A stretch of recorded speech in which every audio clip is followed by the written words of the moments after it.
Thank you, Madam Speaker. My question is to the Minister for Corrections. With the number of women in prison growing fast and most women prisoners the victim of abuse and imprisoned for less serious offences, what will you do to reform prison procedures and programs to reduce trauma for female prisoners, increase rehabilitation and reduce the risk of reoffending?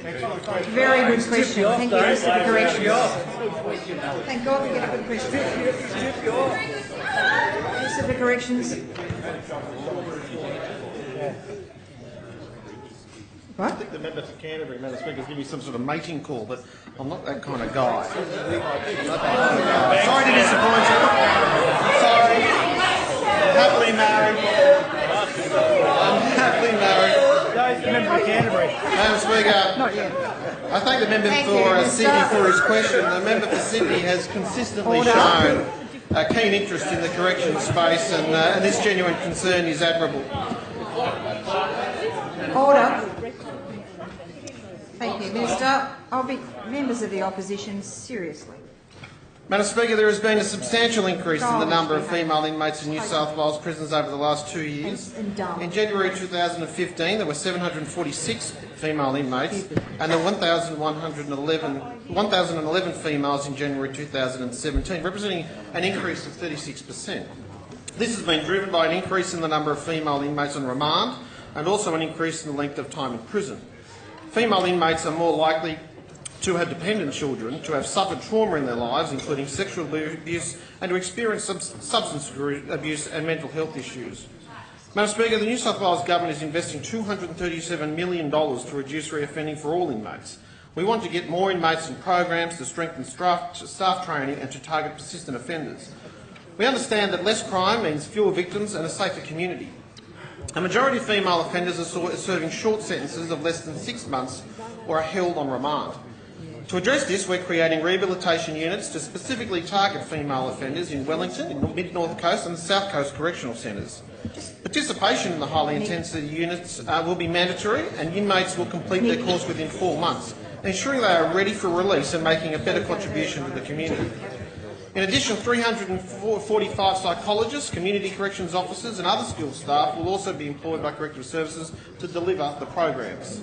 The New South Wales Government is also investing $3.8 billion in prison infrastructure and programs to help cater to needs of the rising inmate population, including a dedicated women's facility in Lidcombe to be opened later this year.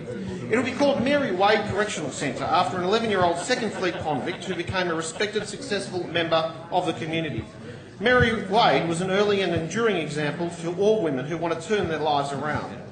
Madam Speaker, Corrective Services delivers rehabilitation programs for women in relation to anger, domestic violence, alcohol and other drugs, mental health issues and sex offending.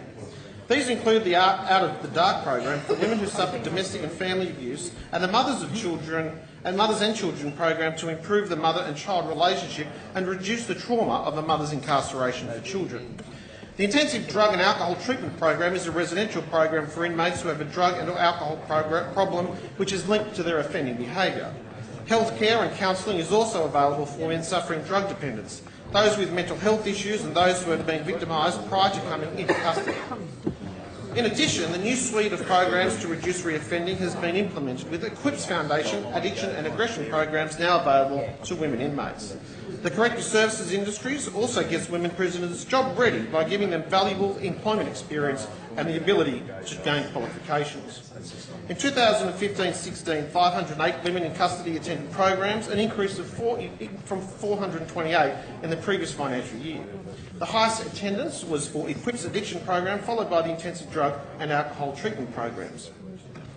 Madam Speaker, two crucial initiatives have been developed to assist correction officers manage female inmates who have been victims of crime and have experienced trauma in their histories. Trauma-informed practice training for frontline staff has been designed to provide staff with the skills to assist offenders who have a history of exposure to sexual and physical violence.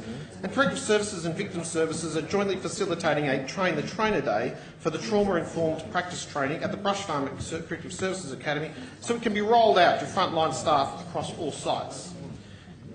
At the end of their sentence, the Bulwalla Transitional Centre at Emu Plains and the Parramatta Transitional Centre provide support for women approaching release from custody.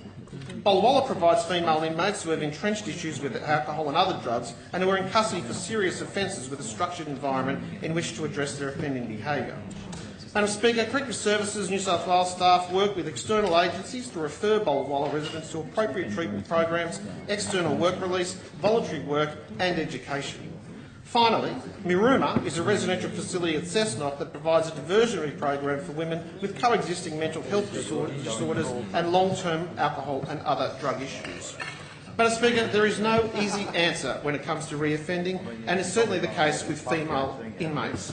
The New South Wales Government has committed to reduce adult reoffending by 5%, and the Premier has made it a personal priority to reduce domestic violence. If members find this amusing, the subject matter, they could leave. It's really disgraceful behaviour. Minister? If we get rehabilitation right, we can make a real and lasting difference to the people of New South Wales.